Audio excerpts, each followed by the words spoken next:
Assalamualaikum warahmatullahi wabarakatuh. Halo sahabat Siti, perkenalkan nama saya Dr. Taufik Akbar, spesialis ortopedi dan traumatologi atau spesialis bedah tulang di Rumah Sakit Islam Siti Rahmah, Padang.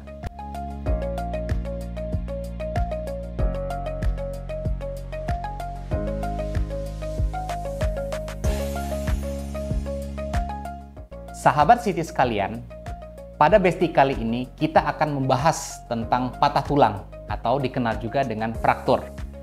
Patah tulang itu adalah masalah kesehatan yang sebenarnya banyak sekali terjadi. Hampir setiap kegiatan yang kita jalani itu beresiko menyebabkan terjadinya patah tulang.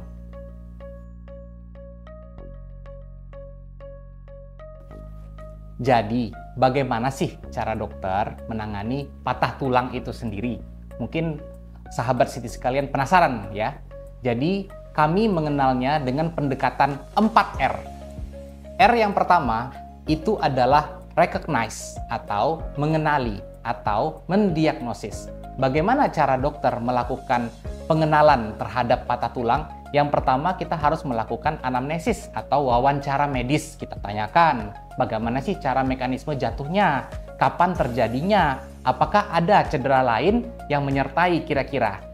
Kemudian yang kedua, kita harus lakukan pemeriksaan langsung secara fisik. Kita lihat pasiennya, bagaimana keadaan patah tulangnya, kemana arah bengkok tulangnya, dan sebagainya. Dan yang terakhir, barulah kita kalau diperlukan melakukan pemeriksaan ronsen atau pemeriksaan penunjang lainnya. Ketiga pemeriksaan itu harus dilakukan secara komplit dan tidak boleh ada miss. Jadi tidak ada ceritanya kita mengenali patah tulang hanya dengan ronsen saja, tapi harus dilakukan pemeriksaan anamnesis, pemeriksaan fisik, dan ronsen. R yang kedua itu adalah reduksi atau mengembalikan tulang yang patah ke posisi yang seharusnya. Nah, bagaimana sih ya caranya para dokter untuk melakukan reduksi ini? Nah, itu adalah bisa dengan menggunakan cara tertutup atau dengan cara terbuka alias dioperasi. Nah, apapun caranya itu tergantung dari derajat keparahan dari patah tulang tersebut.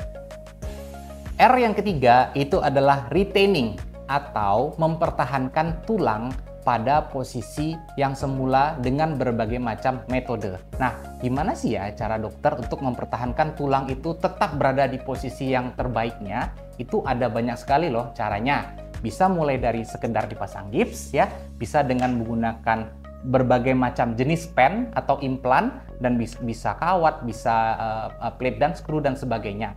Apapun itu sudah dipertimbangkan dengan sematang mungkin agar sahabat Siti bisa kembali beraktivitas seperti biasa. R yang terakhir itu adalah rehabilitation atau rehabilitasi. Nah, ini juga merupakan tahapan yang tidak kalah pentingnya. Rehabilitasi berarti setelah kita lakukan operasi atau pengembalian posisi dan retaining, itu sahabat Siti akan dilakukan latihan-latihan, akan diajarkan latihan-latihan untuk mengembalikan fungsi tungkai-tungkai yang cedera tersebut. Bisa dengan fisioterapi, bisa dengan latihan-latihan di rumah. Tahapan ini juga tidak kalah pentingnya dan biasanya ini akan memakan waktu beberapa lama. Sehingga ujung-ujungnya, outcome-nya sahabat Siti sekalian bisa beraktivitas, bisa bekerja, bisa sekolah kembali seperti semula.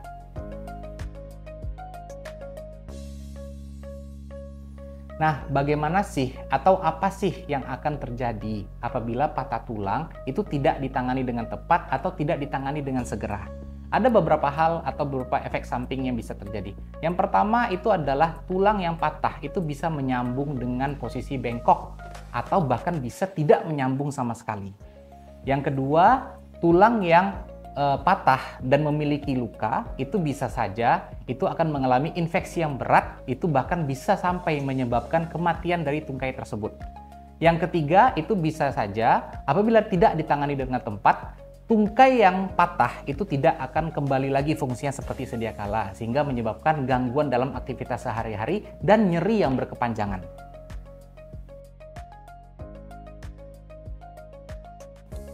Jadi, pesan kami, apabila sahabat Siti sekalian mengalami cedera, mengalami kecelakaan, mengalami jatuh dari ketinggian, atau mengalami terjatuh ketika berolahraga, ya, pesan kami, apabila ada kecurigaan sedikit saja Anda mengalami, apakah ini patah tulang, apakah ini keseleo, jangan buru-buru dianggap ini sebagai sesuatu yang minor, sehingga hanya dibiarkan saja atau bahkan dibawa mungkin ke berurut atau ke pengobatan alternatif lainnya.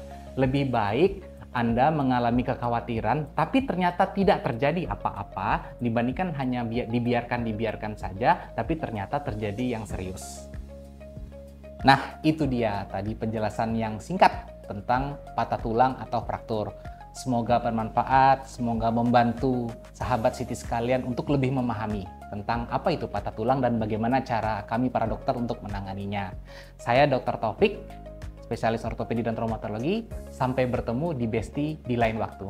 Wabillahi taufiq hidayah. Assalamualaikum warahmatullahi wabarakatuh.